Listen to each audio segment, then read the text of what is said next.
Hello, welcome back again. So, till now we discussed two topics of the motion,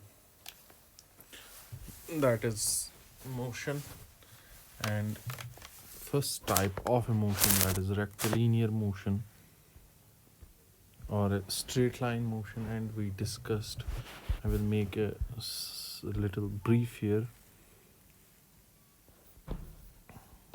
First chapter was motion, then we described motion, then after that we described vector sorry we described rest, after that frame of reference,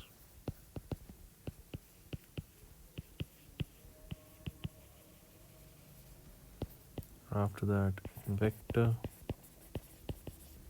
and scalar, then concept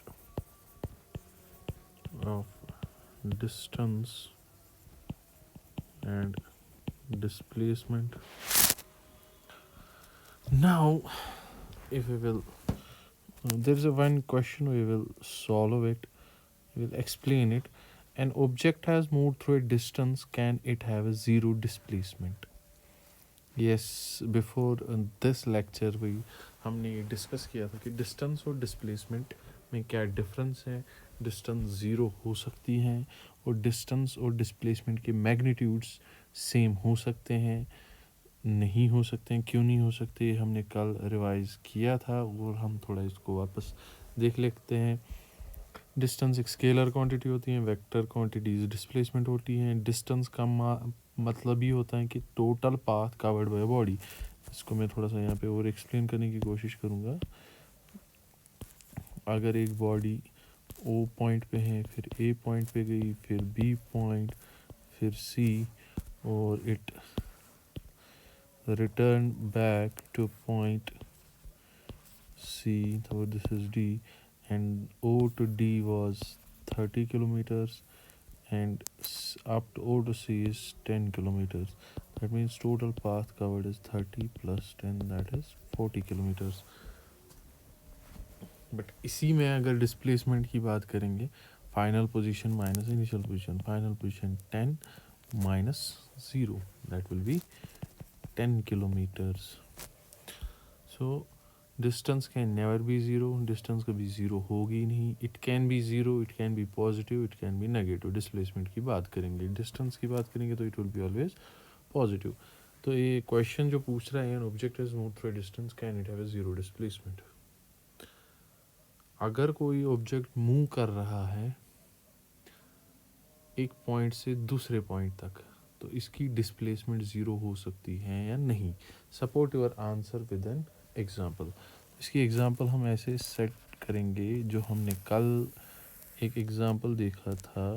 suppose this is the point O, और यहाँ पे जो point है this is 0, और यहाँ तक जो points हैं this is 60, this is point B, this is A, suppose this is C. And अब हम क्या कहेंगे, सपोज एक body went from O to A, then A to B, then B to C. Again in अभी ये direction थी, अभी इस डायरेक्शन में गया, अब इस डायरेक्शन में वापस आ रहा है. Then C to B plus B to A plus A to O. अगर इस डायरेक्शन में ये वापस आया, इसका डिस्टेंस क्या होगा. डिस्टेंस का मतलब ही है जो हमने कल समझा, total path covered.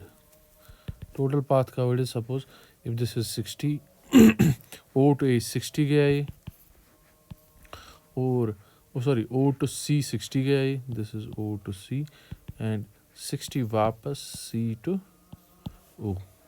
60 plus 60, that is 120 kilometers. अब इसने डिस्टेंस मूव की, पहला पार्ट हो गया। Can it have a zero displacement? Yes, it can have a zero displacement. क्यों? डिस्प्लेसमेंट का मतलब ही जो हमने पढ़ा, उसका मतलब हमने क्या समझा? Final position minus initial position. Final position जो थी that was the origin O, and वापस ओ, और इसकी value zero, zero minus zero, that is zero. Second question जो है डिस्कस करेंगे, but it will take time. We will simply answer the true false question. I will solve this question. I will make a separate video over this. So which of the following is true for displacement? Displacement के लिए क्या सही है? True for displacement, it can be zero, cannot be zero. ये zero नहीं हो सकती है। Displacement zero हो सकती है। Magnitude is greater than distance traveled by the object. ये ज़ीरो कभी हो ही नहीं सकती, ये फॉल्स है। इसका मैग्नीट्यूड डिस्प्लेसमेंट से ज़्यादा हो सकता है। It can not be zero. हमने अभी देखा, अगर हम इस चीज़ की तरफ देखेंगे, इट कैन बी ज़ीरो। कभी इसका magnitude greater than distance, it's magnitude is greater than the distance travelled by the object. इनमें से दोनों में से कोई ट्रू नहीं है। इसका मैग्नीट्यूड डिस्प्लेसमेंट डिस्टेंस से कभी ज़्यादा हो ही नहीं सकता, क्योंकि distance is a total path, and displacement क्या होता है? फाइनल पोजीशन या शॉर्टेस्ट पाथ जिसको हम कहेंगे। अगर हम ई ओ टू सी गया, फिर सी टू एक्स आया, यहाँ से यहाँ ऐसे हम दिखाएंगे, तो डिस्प्लेसमेंट क्या रहेगी? X minus O. But distance क्या रहेगी? O to z and z to x, so it can never be greater than the magnitude of a distance. So we have to discuss here the uniform and non-uniform motion. So we'll go, तो हम इसको uniform and non-uniform motion, ये चीज़ अब होती क्या है? Uniform और non uniform motion होती क्या है? अगर हम इसके नाम की तरफ ही जाएंगे, uniform means it remains same. वो मोशन जिसमें कुछ पैरामीटर्स चेंज नहीं होंगे, यूनिफॉर्मिटी जिसमें रहेगी। नॉन यूनिफॉर्म, सपोज़ अगर हम यूनिफॉर्म की एक बात लेंगे, बच्चे जब स्कूल आते हैं सब लोगों ने यूनिफॉर्म पहनी होती है। इसका मतलब क्या होता है? Every one is having same dress. Blue pant है सबके पास, तो सबके पास ब्लू पैंट रहेगा। वाइट शर्ट है सबके पास, तो सबके पास वाइट शर्ट रहेगी। तो उसमें यूनिफॉर्मिटी आती है। तो इसकी डेफिनेशन हम ऐसे लिख सकते हैं, a body is said to be, एक second, in uniform motion if, now इस बात पे हम स्ट्रेस थोड़ा सा देंगे, if it covers equal distances in equal intervals of time। इस चीज़ की थोड़ा तरफ हम थोड़ा सा ध्यान देंगे। ये डेफिनेशन जो है ये होती क्या है, समझ क्या आएगा इससे। इसके लिए हम एक ग्राफ ड्रॉ करेंगे, जो हमने पहले ही एक्स एक्सिस वाई एक्सिस, ये इस साइड में भी इसका नेगेटिव साइड रहता है, बट हमें अभी मोशन की ज़रूरत है, तो इसमें हमें ये चीज़ें नहीं चाहिए।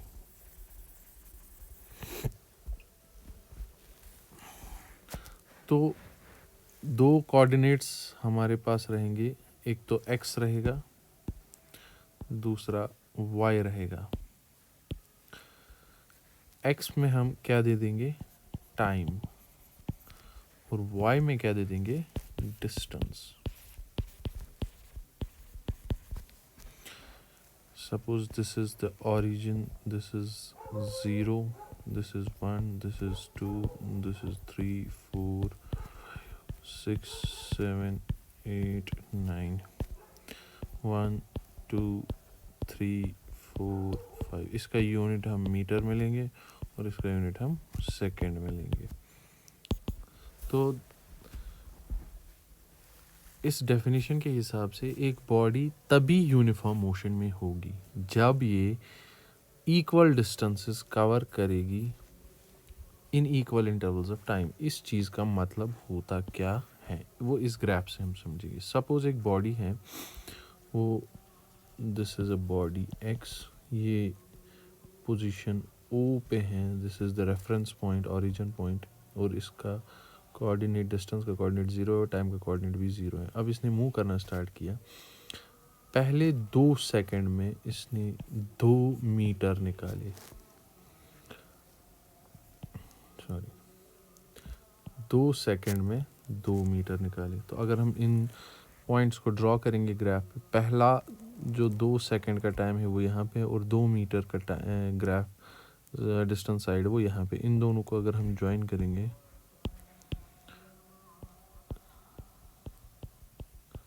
ऐसा पहला 2 कामन 2। अब फिर दूसरे 2 सेकंड्स में इसने 4 और 2 मीटर कवर किए, फिर मतलब 2 सेकंड्स और हो गए, 2 के बाद 1 2 4 सेकंड, और 1 2, we will move to 4 metres. इसको अगर हम ज्वाइन करेंगे इसी तरह 2 करके 2 या 1 seconds, what ever you like, equal distances cover हो रही हैं। जो इन टाइम इंटरवल हो रहे हैं वो डिस्टेंसेस के हिसाब से हो रहा है। अगर हम इसको ज्वाइन करेंगे, ये ग्राफ कुछ ऐसा रहेगा अपने पास। और यूनिफॉर्म मोशन का ग्राफ जब हम देखते हैं वो एक स्ट्रेट लाइन ग्राफ होता है, या इसको लीनियर ग्राफ भी बोलते हैं। इसका ग्राफ होता है the graph of uniform motion is known as linear graph।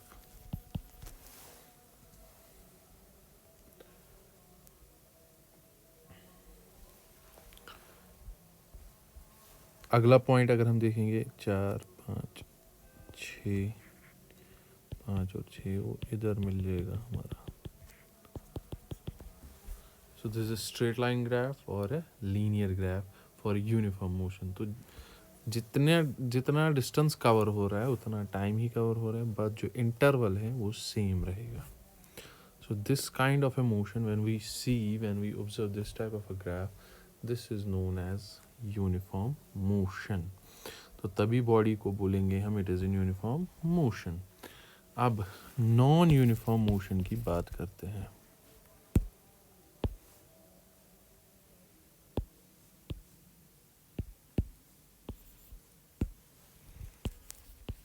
Non uniform motion, same उसका उल्टा, when a body covers unequal distances। Distances जो इंटरवल्स के बाद होगी वन अनइक्वल होगी, या टाइम अनइक्वल होगा, दोनों में से एक चीज़ अनइक्वल होगी। अगर हम ग्राफ की तरफ देखेंगे तो हमारे पास यहाँ से टाइम है, यहाँ से डिस्टेंस है,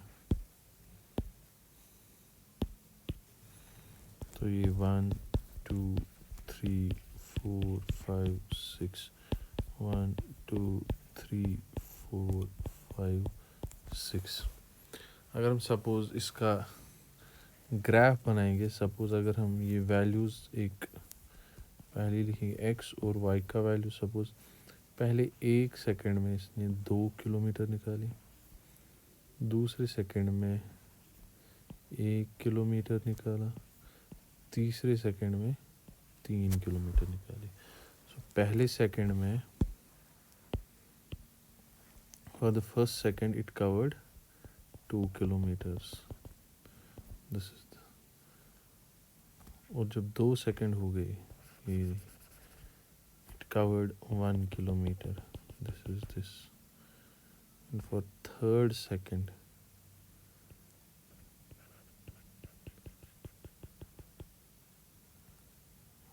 sorry, wait a second, I will not go through like this. I will try to explain it another way.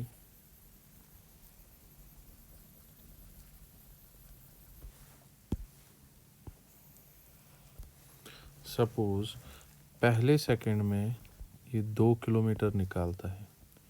For the first second it covers 2 kilometres and for the next second it covered 1 kilometre. तो graph points जब हम join करेंगे it will be like this. So if we will see, the graph would be joining like this. अगर हम और तीसरे second में देखेंगे तो और 2 किलोमीटर जब ये कवर करेगा it will be like this. तो चौथे सेकंड में 3 kilometre suppose it will be like this. पाँचवें सेकंड में 4 किलोमीटर सपोज एंड 6 सेकंड में 3 किलोमीटर्स। ये ऐसा आ रहा है। This graph line is this. और ये जब ग्राफ कभी ऐसा भी बनेगा, this graph it is a parabolic graph.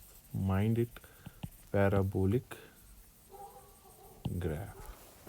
So this was all about uniform and non-uniform motion. Here it is the distance covered traveled by the object in 9:30 पे 10 kilometre 10 metre निकाला है, 9:45 पे 10। तो टाइम इंटरवल 15 मिनट का दिया है यहाँ पे और डिस्टेंस जो दी है 10-10 किलोमीटर की। सपोज अगर हम पहले देखेंगे 10 मीटर है फिर 20 मीटर है, दोनों में जो अगर डिफरेंस देखेंगे तो 10 फिर 30 आएगा 30 मीटर, इनमें भी 10। इसका ग्राफ जब हम ड्रॉ करेंगे it will be linear graph like this. अब जब दूसरी जगह हम देखेंगे दूसरा ग्राफ इस एग्जांपल का देखेंगे, पहले 12 फिर 9 फिर 23। तो अगर हम 12 19 तो वी विल सब्ट्रैक्ट इट। इसका आंसर अपने पास आएगा 12 में से 9 गए 1 2 3 4 5 6 7 8 12। 12 में से 9 काटेंगे तो कितना बचेगा? सॉरी 19 में से 12 काटने हैं, 19 में से 12 बस ये यहाँ 7 बचेंगे। तो पहला जो डिफरेंस आ रहा है वो 7 आएगा। फिर 19 में से 23, इनका जो डिफरेंस करेंगे 19 20 20 21 22 23 1 2 3 4, तो डिफरेंस 4 आएगा। पहले 7 फिर 4। सो द डिस्टेंस का जो इंटरवल आ रहा है, interval means the difference between two consecutive values. पहला वैल्यू 12 है सपोज यहाँ का जो इसने लिया है, और सेकंड वैल्यू 19 है फिर 23 है, बट टाइम इंटरवल जो है he has taken same time interval. इसका ग्राफ अगर हम ड्रॉ करेंगे it will be like this.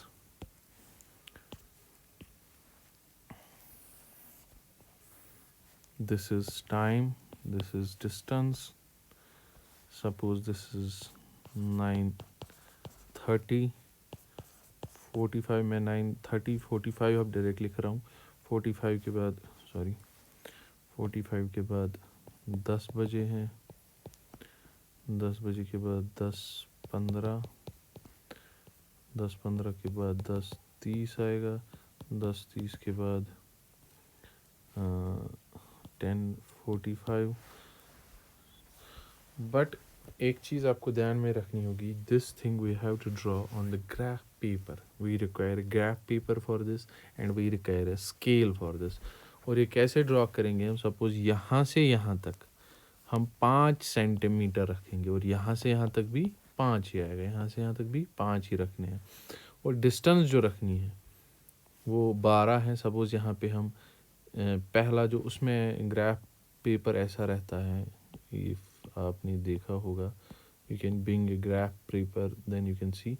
Suppose जो पहला पॉइंट यहाँ पे आएगा वो हम 12 हैं, सपोज हम 6 से स्टार्ट करेंगे, 6 फिर 12 सेंटीमीटर्स के हिसाब से। इसी तरह यहाँ पे 12 है, सॉरी 6 12 18 24, हम 6 का गैप रखेंगे, 35 सॉरी 24 30 36 42। तो पहला पॉइंट जो अपना मैं वो 9:30 पे 12 मिनट्स, सॉरी 12 मीटर्स। एट